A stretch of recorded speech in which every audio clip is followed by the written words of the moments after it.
Hello les petits amis, aujourd'hui on va s'intéresser à comment faire un bouton CSS avec un effet animé dans WordPress. Normalement WordPress ne permet pas d'origine de faire ça, mais on va utiliser une fonction native dont il dispose néanmoins pour pouvoir coller du code très facilement. Alors voilà ce qu'on va essayer d'apprendre à faire aujourd'hui. Nous voilà sur un site, de test. On voit un thème par défaut qui est utilisé et qui nous montre un bouton sur fond rouge, sans événement particulier au passage de la souris. Nous, ce qu'on souhaite faire, c'est que ce bouton soit un peu plus visible et qu'on ait un effet animé un petit peu sympa, comme celui-ci au moment du passage de la souris. Voilà. Donc on va réussir à faire ça. On va aller dans un éditeur de texte tout d'abord. Un éditeur de texte comme un bloc-notes, un notepad, et on va taper du code que je vais vous donner petit à petit. Il n'y en a pas beaucoup et ça va vous permettre ensuite d'être assez libre sur la personnalisation des effets des boutons. On ne va pas regarder chaque ligne de code. Là, on va simplement dire qu'il s'agit d'une structure de page HTML, une structure de page web classique qui nous permet ensuite d'y mettre nos contenus. On voit que dans les balises body, nous avons un container, une classe container, dans lequel nous avons un bouton, et nous allons vouloir rendre un petit peu sympa ce bouton où il est écrit « Survolez-moi ». Pour commencer, on va aller dans les balises style, tout en haut, balises HTML qui vont nous permettre de rajouter du code CSS. Alors la première chose, c'est qu'on va essayer de rendre un peu sympa pour l'exercice la police. Un petit truc, donc vous allez sur fontsgoogle.com, vous voyez l'URL, et on va choisir une police, la police Coolen, en taille 400. Et pour pouvoir rajouter ce texte, pour pouvoir rajouter ce code de police de caractère directement sur votre site, on va pouvoir coller le code que nous propose Google. C'est un code qui va nous permettre au chargement de la page d'importer la police et ainsi de rendre moins lourd notre site également. Et nous voyons comment faire. Nous avons deux possibilités, soit en passant par la balise link ou alors par l'instruction import. Nous, ce qui nous intéresse, ça va être de copier ce code et d'aller le coller à cet endroit dans votre code HTML. Ensuite, on va rendre le fond noir, le fond de la page web noir. Donc on va passer par background color. On va prendre du noir. Puis on va voir à quoi ça ressemble. Voilà, donc là on voit à gauche le rendu. On voit le bouton survolez-moi, mais c'est tout moche. On continue. On va faire en sorte que tous les éléments de la page récupèrent la police qu'on a eue tout à l'heure, qui était écrite directement. C'est ici que vous récupérez exactement ce code. Vous le copiez-collez et vous le mettez dans la balise style. On recharge la page, on voit que la police a changé, mais ça reste un petit peu. Alors, on a donc ce bouton qui est le contenu de notre page. Il a une petite classe btn1, bouton 1. On va aller changer son aspect. Donc on fait un appel vers cette classe de bouton. On va lui mettre une largeur, on va lui mettre 280 pixels, une petite hauteur de, on va dire, 80 pixels.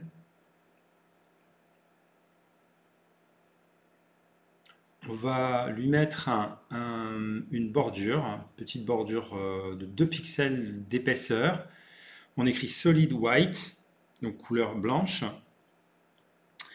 Et on va également espacer ce bouton pour qu'il ait 30 pixels tout autour de lui. On recharge la page et voilà, on voit que notre bouton est un peu plus espacé.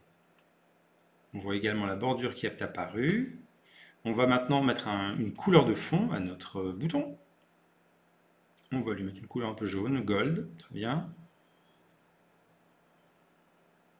On va arrondir les angles, border radius, on met 17 pixels, donc plus la valeur est élevée, plus ça va adoucir les angles. On recharge la page. Voilà ce qu'on obtient pour l'instant. Pas encore d'effet au moment du survol. Mais c'est déjà un petit peu plus sympa. Ensuite, on va espacer nos lettres avec letter spacing. On va mettre une petite valeur de 3 pixels, donc c'est l'espace entre chaque caractère. Et on va indiquer une taille de police, donc font size, un peu plus grosse. On va passer à 30 pixels. Le rendu, on recharge. Ok, beaucoup mieux. Maintenant,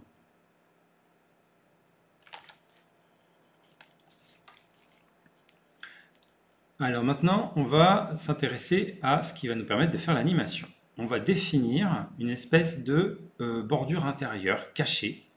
On va écrire inset 4x0 et une couleur. On va mettre un violet. Voilà.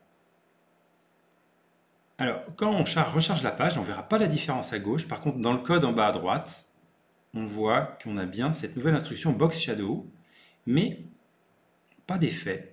Et qu'en fait, quand on donne une petite épaisseur à la bordure gauche, on voit là par exemple 50 pixels et j'augmente, on voit que cette bordure prend de plus en plus d'espace à l'intérieur. Et en fait, on va jouer avec ça pour créer notre animation. Mais là, elle est cachée, on met tout à 0.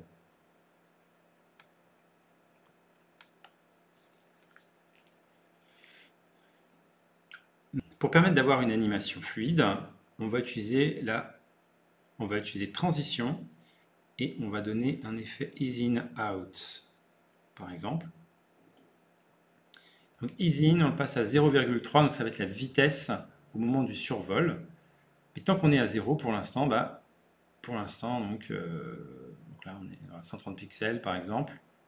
Elle est là, on voit qu'il y a, voilà, vous voyez, on voit une petite transition entre les différentes positions depuis qu'on a mis ease in, transition 0,3 secondes. Bon, maintenant on va s'intéresser justement à l'événement de survol. On va déjà on va indiquer qu'on souhaite que la souris change, qu'elle ressemble à un pointeur au moment où on passe par-dessus le bouton. Par exemple comme ça, voilà, on voit une petite main qui apparaît. Donc déjà on comprend qu'il y a une interaction. On va changer également la couleur. Donc ça c'est la couleur du texte au moment du survol. Je recharge. Et on voit qu'effectivement... Et on voit toujours ce petit effet de transition qu'on a opéré, donc transition ease in à 0,3 secondes. C'est-à-dire que chaque élément de survol, chaque fois qu'on va passer en survol, les états vont se modifier avec une petite transition animée. Et ici, tout va être sur cette ligne maintenant que nous allons pouvoir voir l'effet se confirmer. Donc on remet box shadow. En fait, vous pouvez reprendre exactement le code initial. Et là, on va mettre finalement le code de destination. On part de 0 et on souhaite arriver à une valeur qui est équivalente à la largeur de notre bouton, c'est-à-dire 280 pixels.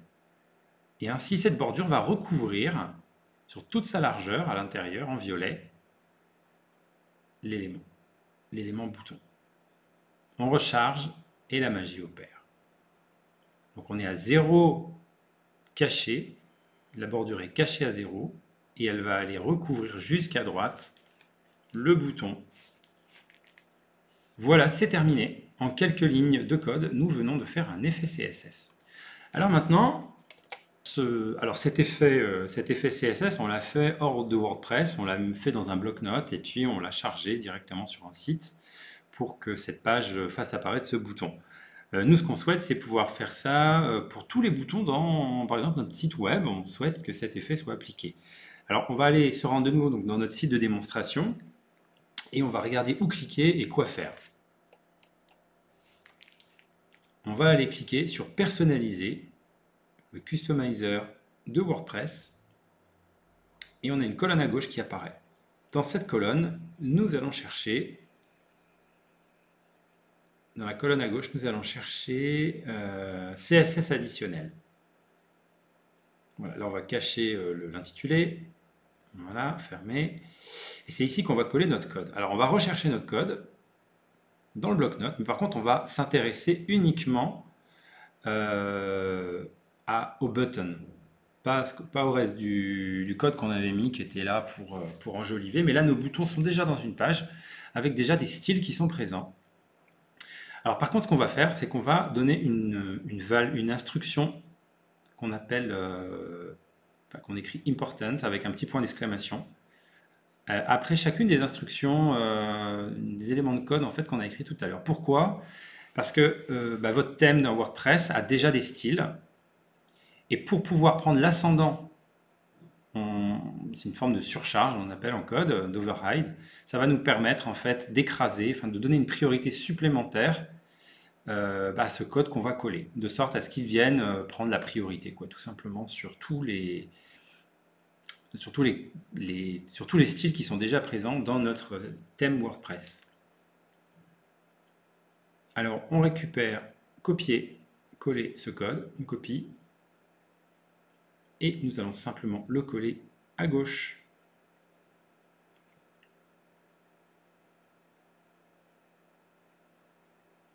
Alors, je vais un petit peu ajuster la présentation. On enlève les espaces inutiles. Et là, on reconnaît notre code. Donc là, on voit que le code n'a pas changé. Enfin, le code a changé, mais le bouton n'a pas bougé. Alors, ce qu'on va faire, c'est qu'on va donc cliquer sur F12, faire apparaître notre code à droite et regarder précisément dans le bouton. Là, on a A, vous voyez une balise A, c'est un lien hypertexte, See More. Donc, pour cibler exactement et changer le bouton, on va reprendre le nom du bouton.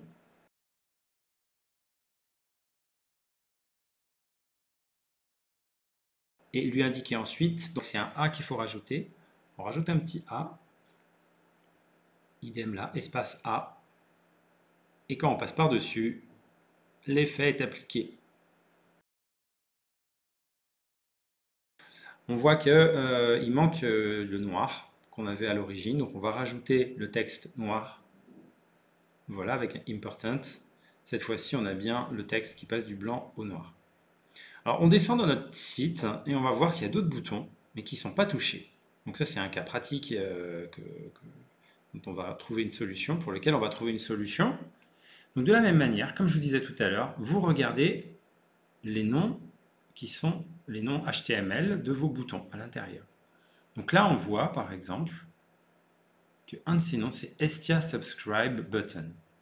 Donc, comme on veut le viser précisément, on va aller remplacer tout ça de la même manière. Donc là, on met une virgule, ensuite on passe à la ligne, on donne le nom du bouton, et de la même manière,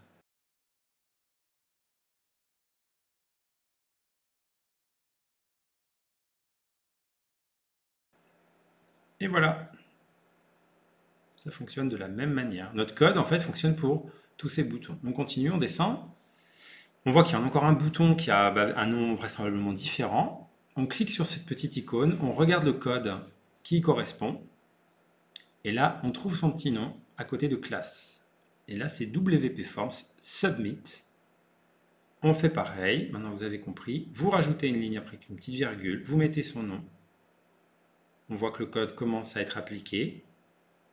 De la même manière pour l'état au survol de la souris. Voilà, donc là l'effet fonctionne, mais on a un petit problème de texte quand même qui est un peu trop gros pour cette largeur de bouton. Donc ce qu'on va faire, c'est qu'on va changer la taille de cette police.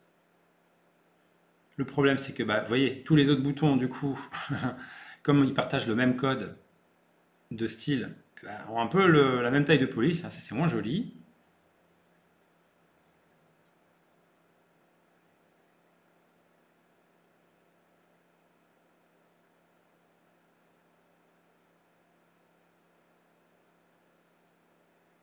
Donc on va remettre notre police d'origine à 30 pixels et on va trouver une autre solution pour résoudre donc, ce bouton qui est trop gros. Donc ce qu'on va faire, on va aller regarder un peu qu'est-ce qui est lui spécifique. Et dans les styles, c'est ID. ID, c'est quelque chose qui n'apparaît normalement à qu'un seul endroit dans la page web. C'est comme une plaque d'immatriculation. Là, on a ID, on récupère ce code. Et vous voyez, on va rajouter une instruction, c'est une instruction de style.